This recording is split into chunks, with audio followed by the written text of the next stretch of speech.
Yo, what's up guys? So lately I've been asked a lot about my build and my perks, so I thought I would just go in a more in-depth view of my build and my perks. And we got a guy who's joining us in the dance party. Alright, so I'm gonna go into my build right here. This guy might be sad that I stopped dancing. Alright, so let's go into the gear. For my hat, I'm using this, which is kind of just to test out critical retribution right now. I'm not sure if it's that great or not, but it's what I'm using, so there you go. And resilient. I got resilient on every piece. For my chest, this is from the PvP track. Shirking heals, refreshing, evasion, and resilient. For my gloves, I'm using efficient burnout and resilient. Efficient burnout is going to be a must-have perk for this build. My legs, I'm using shirking energy. It can be a big lifesaver in those situations where you have a lot of people on you and you really need an extra dodge. And resilient. And on the boots, I got accelerating flamethrower and resilient, also another perk that you are going to want to pick up. For my amulet, I'm using divine and health. Just totally must-have perks in my opinion. Increases your max health and increases the amount of health you receive from incoming healing effects. For my ring, I'm using extra fire damage 4.8% and hardy, which gives me an extra dodge roll essentially. When I am in light armor, I can double dodge. Earring is healthy toast and refreshing toast, also two must-have perks in my opinion. The healthy toast lets me heal a little bit when I use my mana potion, so it just gives me an extra health potion. It's so good. For my rapier, I'm using a pretty basic rapier. It's got keen, which is not the best. I would probably rather have enchanted, but sundering riposte is a must-have, and you want it on the rapier, obviously. For my firestaff, I'm using this one, also from the PvP track. It's got empowering fireball, enchanted, and keenly empowered. I do believe that flame attunement would be better than enchanted, but other than that, it's a really good staff, and you're eventually gonna get it in the PvP track. So if you see the wildfire torch, definitely pick it up, even if it's under 600, because once you upgrade it to 600, you're gonna get the third perk, and these perks are predetermined, I'm pretty sure. Alright, so let's get into the build. My firestaff build is probably going to be a little bit different than what you've seen many other places, because I don't choose any of the ultimates. Let's wait for that notification to go away. I don't use any of the ultimates because I think both of the ultimates for Firestaff are pretty much trash. Runes of Helios can be good in certain situations, I guess, but it's mostly good for PvE in my opinion. Another thing is that when you spec into Flamethrower, it's going to be really hard to get to Flame of Helios without sacrificing some of the points that you really want in a Pyromancer tree. So I don't see the value in Runes of Helios outweighing the value of these extra points here. So I use this one, Fiery Restoration. It reduces my cooldowns by 10% with heavy attacks. It can be quite nice actually sometimes. This one is a must-have. When you hold a Firestaff and you're above 50% mana, you gain 5% in power. That's gonna be a lot at the time, so definitely pick that one up. For the Fireball, I only use the Fireball and no extra points in that. Catch can be a really good point, but again, I don't feel like this one is better than some of the other ones I've chosen. So I don't upgrade the Fireball. Then we got Singe, which just makes it so that you apply burning for each light attack. It's really useful for so many things, so I would definitely pick this one up always. Clear casting, after not taking damage for the last 3 seconds, you deal 5% more damage. That's a really good point, definitely pick that one up. And your Firestaff abilities gain an extra 10% chance for critical strike, again really good. And while holding a Firestaff, your critical strike damage is increased by 15%, must have perk. Definitely pick that one up. Now this one, Flare. Heavy attacks no longer consume mana. It's not really that good. You don't have to pick this one. You can just not take this point and put it into Kindle, which makes your burning last for 20% longer. Probably that is better. I probably should change that over to there, but for now I just keep this because there are certain situations where I just need some damage output and my flamethrower has drained my mana completely and I cannot dodge for whatever reason, so it's just I keep it there. It's been useful a couple of times and I apply so much burning that I feel like I don't need to have the burning last longer necessarily that often because I can just reapply it so often. Next up we got the Pyromania. While holding a Firestaff and below 50 max health, deal 15% increased damage. Really good in those tight situations where you are in a rough spot and you just need that extra damage to kind of finish somebody off. Flamethrower, fully upgraded. You want increased range, you want increased damage, and you want to remove the cooldown. So fully upgrade the flamethrower if you intend to use it. Next up we have this one, which gives you a Fortify for 2 seconds every time burning deals damage. Again, that's why I have burning on so many things, because I want that Fortify to be up pretty much all the time. Next up we have Watch It Burn. This one is kind of like an icing on the cake. Every time a critical hits the fire, every time you get a critical hit, it also inflicts a burn. So I just pick it because I want to stack burn up to 5 as fast as possible, so why not? And next one is the Haste. When you activate a Firestaff ability, you gain 10% haste for 5 seconds, and there is a 10-second cooldown, so that means you're gonna have haste a lot. Next one is the Burnout. This is your mobility option, also deals a decent amount of damage and reduces your cooldowns. So you want to upgrade this one fully. This one is the one that reduces the cooldowns for each person that it hits, and this one increases the damage the distance it travels. So fully upgrade that one. So I just don't see any reason why I should pick Helios. Most of the time I feel like Helios procs and gets placed in situations where I don't want to stand in it, or I have to run away from it, or it's so inconsistent that I think it's a terrible ability. If I could choose when to place it myself, then it would be better. Moving on to the Rapier. It's a pretty standard build for the Rapier. I think this is what most people who run a Rapier uses. Fully upgrade everything on the Grace tree. I don't use the 2 top points. I put them over here instead. Deal 10% more damage when your target has greater than 50% health. It can be very useful to just get some burst in. And then reduce all Rapier cooldowns by 1% on any hit. I think that one is pretty much essential because you're spamming evade, and evade cooldown resets, so you're just like constantly spamming when you're using the Rapier. I almost never use the heavy attack with the Rapier. I'm just spamming the light attack and evade forward, so you're just like, you know. So yeah, just everything in the Grace tree, you know, fully upgrade the Riposte, fully upgrade the Flesh, and fully upgrade evade. So yeah, that is my build and that is my gear. The reason why I also want to show off this gear that I got is to show that I'm not fully best in slot at all. My gear is pretty basic. I barely have any legendaries. I have a legendary staff, I have a legendary pretty not that great chest.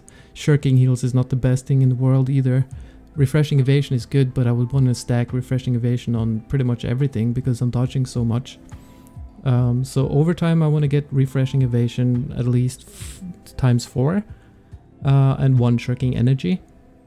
And of course you need the weapon perks. They are the most important. But for the most part I don't care that much about the best in slot gear and all that stuff. I only recently got up to 600 gear score, and I was doing pretty well even below 600. So you don't really need the best in slot gear to perform well, but you're probably gonna want at least 600 gear score on all of your pieces, just so the PvP scaling doesn't work against you so much. So that is my gear. It's not great, but my build is great in my opinion. So yeah, I want to just go over a few things. So I'm gonna travel over to the fort and go hit the target dummies just to show you. Before I start hitting the dummies, I probably should show you my attributes. This is what I look like unbuffed. I got 303 intelligence and 160 con. So what I will do is I use the 40 constitution food, so I get 200 constitution, And for OPR, most of the time I run a strong honing stone instead of a powerful one. It's only 1% damage difference, and the price is these ones go for about like 80 to 90 gold, and these ones almost 300 gold. So I use that one. So I'm gonna show you, this is in every video you see me in, I am using this one, not this one. So this is what I'm gonna run for the test right now. So my attributes with points with the buffs looks like this: 200 constitution and 300 intelligence. The reason I don't go 150 and then 350 is because the 350 intelligence doesn't really give you that much extra damage, but 200 constitution does make a difference because it gives you so much more health. Because remember, I do have the amulet, which increases my maximum health, so that's a percentage of my total, which gives me even more, if that makes sense. And the 10% increase to physical and elemental armor is pretty low in light build, but it's something. So I just think 200 con and 300 intelligence is just better. Yeah, a bonus side note that I forgot to mention is my gems. I want to talk about my gems. For resistance, you want to split the physical and elemental. That's what I run most of the time. I don't really run the trust gems or elemental gems and stuff like this. I just go half and half. So I just go with opals and onyx on my gear to make sure that I have 10% on both. For my weapon, on the Rapier, I use a 50% fire damage gem because the fire damaging is increased by my ring. For the staff, this one is kind of important. I use a tier 2 frost gem. The reason for a tier 2 and not a tier 5 is because the tier 2, because of how the inscaling works, increases the damage of your weapon. But if you use a tier 5, it will split the damage, and it will not increase your damage. It will just split it into a different type of damage. So run a tier 2 magic gem in a magical weapon. And the reason I go with the frost one is because if the enemy is standing in frost for whatever reason and you have a friendly frost mage on your team, you will deal increased damage because of that. And I sometimes run ice gauntlet myself, so then it's really nice. So yeah, those are the gems that I think are the best. So I want to show you a few things because I have the efficient burnout perk.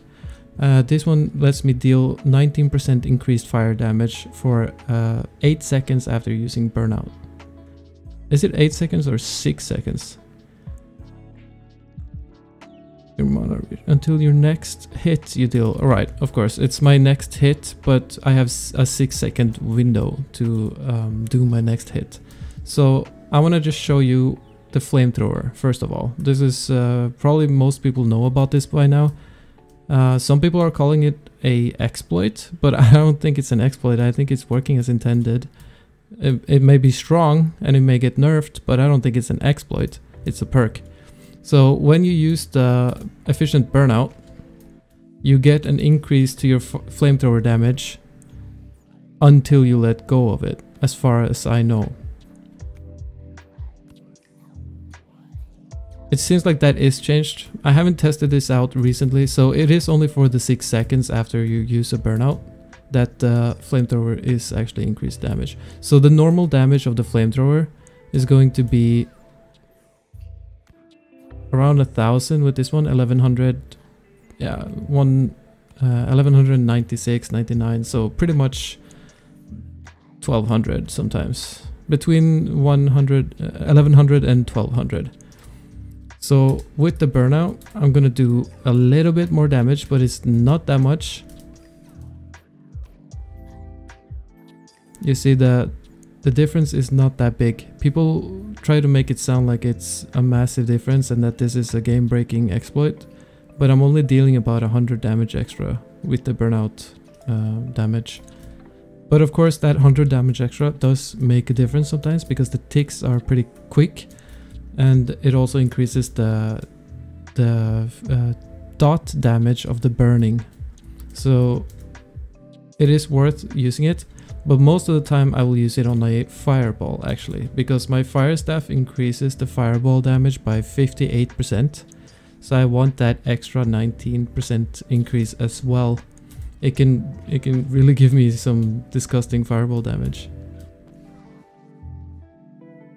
That one didn't hit for that much because it didn't crit. But let's see on the next one. I'm gonna try to get a crit here and I will show you the crit damage of the fireball.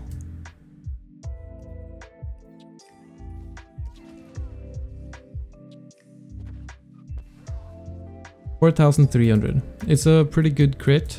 I have critted up until almost 6,000 with the fireball. If I have enough power stacked and all of that. I can wait actually until... I should have it up right now, the buff. Let me wait 3 seconds. There we go. Now I have the increased damage. I'm not able to show it because this thing keeps glitching out. But it should be active right now, the 5% increase to damage. This is what a normal fireball looks like without the burnout. 2640. It's not exactly that big. I don't know what the difference is with these dummies sometimes because I get different results on these dummies. When I was testing this a couple days ago, the damage was different. So nothing should be different about my build. My attributes are the same, but it just hits different sometimes. But it's around 2,000 to 3,000 on a non-critical hit with the fireball. So that's pretty decent considering you can throw it out pretty often. And it's like I can spam the heavy attacks, throw out the fireball, spam some heavy attacks to decrease that cooldown. You see it decreases 2 seconds per heavy attack. And then you can really do some good damage. And then also if I hit this guy, it reduces the cooldown. Get a heavy, another heavy, a new fireball, heavy, heavy. So you want to really just go for the heavy attacks. The light attacks are only situational in my opinion. Sometimes I will poke at people like this if I want to just inflict burning on many people. But for the most part, try to go for the heavies. That's also going to make sure that you don't run into mana problems, because even though the light attacks don't use that much mana, it can be a factor. So just go for the heavies. That's the meat of your damage. Even though the light attacks, the crits for 2k and hits for about 1600, so they do good damage. But I would still go for the heavies because they're easier to hit for some reason. A lot of the time also when I'm spamming light attacks, I spam it a little bit too much and I get stuck in this animation and it queues up an extra one that I didn't want in the first place, and it's like so long that I'm slow that I miss my kill opportunity. But if I go for the heavy one, first of all I have more time to line up my shot instead of just spamming them out like this, because then you're gonna miss a lot of shots, and it's just spamming light attacks gets me into more trouble than it fixes. So heavy attacks, go for heavy attacks. That's going to reduce your cooldowns, it's going to increase your damage output, it's going to make you more accurate. Go for heavies. So the fire flamethrower, you can see it ticks for about 1100. It's quite high. It's pretty good. With the burnout, should tick for about 1300 for those 6 seconds, and then it's down again. Another thing is, don't forget your Rapier. I see so many people who use the Rapier and they only use it to run away, and they go like this and then they run and then they run and then they use this one and they disappear. Your Rapier is a sword. You can attack with it. It's a very effective sword that deals a lot of damage. Don't be afraid to use it. Even if you have the flamethrower and you can stand here and just hold down W, sure, that's cool. But the flamethrower makes you slow, and it's kind of easy to... you're very vulnerable to CC when you're using it, even though you can just dodge and reapply it and dodge and reapply it. It's not that effective. You can use the Rapier and you can fight like this.